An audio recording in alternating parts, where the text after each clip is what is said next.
What's up, fight fans? This is Kurt DeVille with Kind of Punch Boxing News. Just giving you guys an update on an article I read from Barry Hearn.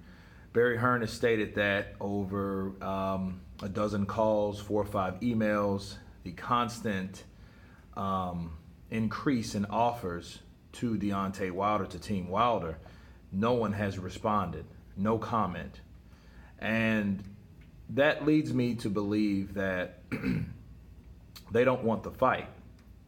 To add more to that, Barry stated that, it's not just a guaranteed money, it was also percentage splits, the type of percentage splits that will give him career high paydays, more than he's ever made in his life, and yet he has no response. So that tells me that Team Wilder hasn't received the type of offer that they feel that is worth sitting down and talking to, but basically the boxing voice is all I really needed to know, and I've heard everything I needed to know according to that. I'm just letting you guys know, but my personal opinion, I don't think that Wilder wants that particular fight. I don't think that fight, I think they let that fight go a long time ago, if that fight was even, if they were even serious about that fight, because you don't turn down that type of money. You don't turn down $28 million plus an upside. You don't do that. You go from 15 to 12 million to 15 million to 22 million when you add Dillian White, right?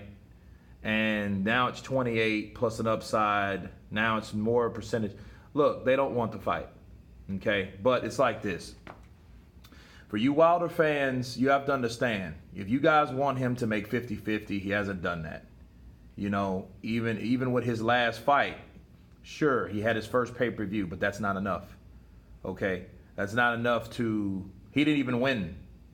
If he would have won in a dominant fashion, that might have been a game changer, but it wasn't. A lot of people thought he lost. And he fought Luis Ortiz. That's his only leg to stand on, as we know. Okay, Tyson Fury, he didn't defend his championship before having mental illnesses and a breakdown himself. So how credible is he really? You know what I mean? So if we go and really look into these guys' career and their credibility, it's really not any. So Barry Hearn was firm and said that, hey, it's only so much or only so far that we can take this particular negotiation before we stop, because Anthony Joshua wouldn't be fair to Anthony because he's the A side. And the good thing about it is I'm glad that Barry, him being like Dillian White calls the puppet master, the guy in charge, one of the handlers of Joshua, okay? Well, I'm glad that he's headstrong and he's firm and he's going to stand on his word and don't bend. You know what I mean? Be a man about your word, and let this be that. Because it's unprofessional to not even respond back. You know what I'm saying? That's not showing professional courteousness. You know what I mean? I feel that Deontay Wilder is accustomed to a certain amount of money. It's just like someone that's accustomed to a certain amount. If you gave someone that's accustomed to $2,000 a month and you said, hey, you can make $20,000 a month, and he doesn't take it, that means he's resorting back to what he knows, because maybe he can't handle that responsibility. And maybe Deontay can't handle that money, because money, again, reveals you. So I don't think that the type of money that he has to lose what he's got, because what he has is the WBC belt. If he fights Joshua, he risks losing that. And he doesn't see the flip side to what he can gain. He's not worried about what he can gain. He's worried about what he could lose. And a lot of people look at that like that. And I think Deontay Wilder has. But again, if you have any kind of ego, it's hard to admit, anyone with an ego, to admit that you're scared or you're concerned, right? So they've done all they can do.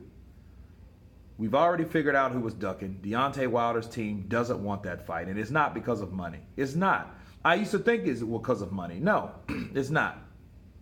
It's because they're worried about how much money, what they will lose, okay? Because if Joshua knocks out Deontay Wilder, we don't have anyone else. There's no one else.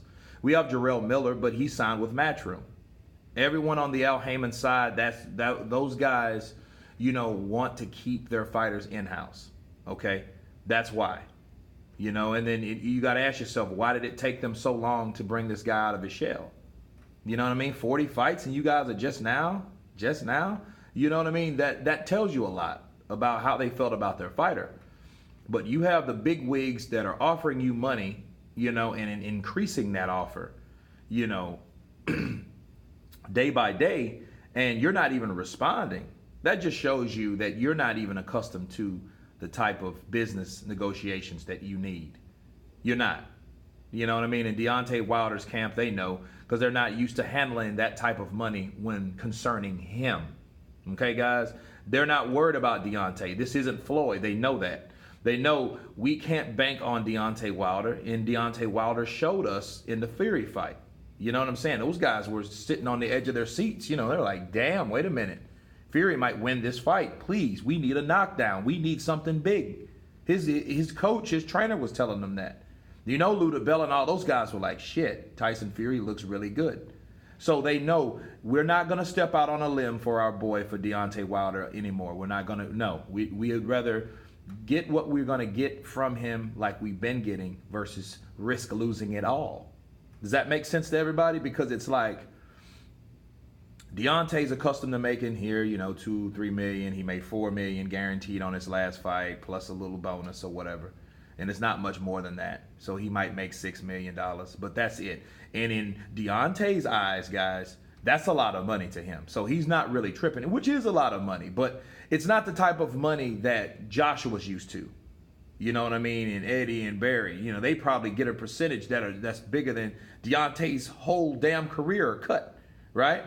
That he's ever seen before. But again, he can't miss what he hasn't had, in other words. So that's why they're not responding, because they're trying to make a fight, with Fury. And if Fury's going to give them a cold shoulder because of whatever reason, they got Brazil. So Brazil is back on their comfort zone, back on their level, right? So, that's my counterpunch to that. You guys tell me what you think about Barry's statements and efforts. Of course, guys, please subscribe and get my workout in. Got to finish this. Until then, you guys been counterpunched. Peace.